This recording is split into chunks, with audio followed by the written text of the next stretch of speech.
नमस्ते। तो सरकारी नौकरी की तैयारी करने वालों के लिए अगले कुछ मिनट बहुत काम के हो सकते हैं। आज हम 1 लाख से भी ज्यादा नई भर्तियों के पूरे रोड मैप को समझने वाले हैं और जानेंगे कि सबसे बड़ा मौका कहाँ छिपा है। तो चलिए सीधे मुद्दे पर आते हैं। ये जो आंकड़ा दिख रहा है 1,20,000 से भी ज्यादा, ये कोई छोटा मोटा नंबर नहीं है। भारत के अलग अलग सरकारी विभागों में इतनी भर्तियों की एक बहुत बड़ी लहर आने वाली है। यकीनन ये देश के सबसे बड़े भर्ती अभियानों में से एक हो सकता है। अब इतने सारे मौकों को बेहतर तरीके से समझने के लिए हमने इसे 5 खास हिस्सों में बांटा है। हम बात करेंगे शिक्षा क्षेत्र की, फिर उत्तर प्रदेश की बड़ी भर्तियों पर नजर डालेंगे, राष्ट्रीय स्तर की परीक्षाओं को समझेंगे, राज्यों से आए कुछ जरूरी अपडेट्स देखेंगे और आखिर में कुछ खास पदों की भी बात करेंगे। चलिए, तो सबसे पहले बात करते हैं शिक्षा क्षेत्र की। यहाँ इस वक्त काफी हलचल है और मौके सिर्फ टीचिंग के नहीं बल्कि एडमिनिस्ट्रेशन यानी प्रशासनिक पदों पर भी हैं। तो इस सेक्शन में हम 5 बड़ी चीजों पर नजर डालेंगे। ब्लॉक एजुकेशन ऑफिसर या बीओ की भर्ती, सीटेट परीक्षा की जरूरी तारीखें, आंगनवाड़ी की हजारों भर्तियां, सिटी नर्सरी ट्रेनिंग और एडेड जूनियर हाई स्कूलों से जुड़ा एक अहम अपडेट। शुरुआत करते हैं एक बड़ी खबर से। ब्लॉक एजुकेशन ऑफिसर यानी बीईओ, ये शिक्षा विभाग में एक बहुत अहम पद माना जाता है और इसी पद पर भर्ती आने वाली है। देखिए, शुरुआत तो 130 पदों से हुई है, लेकिन सुनने में आ रहा है कि ये संख्या बढ़कर 300 के पार भी जा सकती है। जो लोग टीचिंग में अपना करियर बनाना चाहते हैं, उनके लिए ये तारीखें बहुत ज़रूरी हैं। सेंट्रल टीचर एलिजिबिलिटी टेस्ट यानी सीटीटी के फॉर्म भरने की आखिरी तारीख है 18 दिसंबर और परीक्षा होगी 8 फरवरी को। मतलब तैयारी के लिए अब सच में ज़्यादा वक्त नहीं बचा है। अब बात करते हैं आंगनवाड़ी भर्ती की, जिसका पैमाना बहुत ही बड़ा है। पूरे प्रदेश में करीब 55,000 पद भरे जाने हैं। मिसाल के तौर पर सिर्फ एक जिले बलरामपुर में ही 877 पद खाली हैं और सबसे अच्छी बात यह है कि इसके लिए योग्यता सिर्फ 12वीं पास और उम्र 18 से 35 साल है, जो इसे बहुत से लोगों की पहुंच में ले आता है। चलिए, अब शिक्षा क्षेत्र से आगे बढ़ते हैं और चलते हैं उत्तर प्रदेश की तरफ, जो 2026 में एक बहुत बड़ी भर्ती प्रक्रिया की तैयारी कर रहा है। तो यहाँ जो सबसे बड़ा और सबसे जरूरी आंकड़ा है वो है 60,000। जी हाँ, 60,000।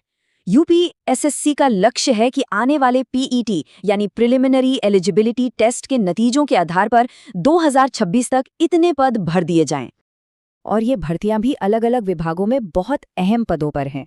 इसमें ग्राम पंचायत अधिकारी, लोअर पीसीएस, लेखपाल जैसे पद हैं, तो वहीं जूनियर इंजीनियर जैसे टेक्निकल पद भी हैं। और तो और अकेले जूनियर असिस्टेंट के ही करीब 7 से 8,000 पद आने की उम्मीद है। साथ ही लैब असिस्टेंट के लिए भी 421 पद हैं। अच्छा, इन सारी बड़ी भर्तियों के बीच एक छोटा लेकिन बहुत जरूरी update aided junior high school भर्ती से जुड़ा है। पता चला है कि कई उम्मीदवार फॉर्म भरने में कुछ टेक्निकल दिक्कतों का सामना कर रहे हैं, लेकिन अच्छी बात यह है कि इसका समाधान भी आ गया है। अधिकारियों ने मदद के लिए एक ऑफिशियल हेल्पलाइन नंबर और एक ईमेल आईडी जारी की है। अगर किसी को भी फॉर्म भरने में दिक्कत आ रही है तो यहाँ संपर्क किया जा सकता है। ठीक है, तो अभी तक हमने राज्य स्तर की बात की। अब जरा नेशनल लेवल पर देखते हैं और देश की 2 सबसे बड़ी भर्ती संस्थाओं एसएससी और रेलवे पर ध्यान देते हैं। सबसे पहले स्टाफ सिलेक्शन कमीशन यानी एसएससी की बात करते हैं। एसएससी ने अपनी मल्टीटास्किंग स्टाफ यानी एमटीएस परीक्षा के लिए पदों की संख्या को बढ़ा दिया है।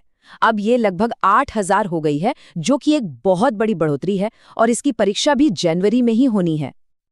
और वहीं दूसरी तरफ भारतीय रेलवे भी एक्शन में है। रेलवे ने जूनियर इंजीनियर और दूसरे टेक्निकल रोल्स के लिए 2,500 से भी ज्यादा पदों को भरने की प्रक्रिया शुरू कर दी है। देखिए, सिर्फ नई भर्तियां ही नहीं, कभी-कभी भर्ती के नियमों में हो रहे बदलाव भी बहुत मायने रखते हैं।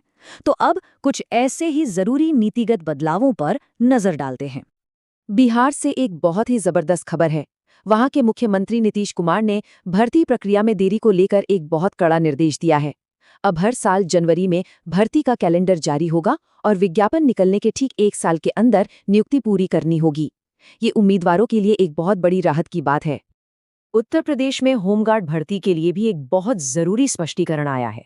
खासकर विवाहित महिला उम्मीदवारों के लिए जो अक्सर जाति प्रमाण पत्र को लेकर उलझन में रहती थीं। अब ये साफ कर दिया गया है कि पिता पक्ष से जारी जाति प्रमाण पत्र ही मान्य होगा। इससे कई उम्मीदवारों की एक बड़ी मुश्किल दूर हो गई है।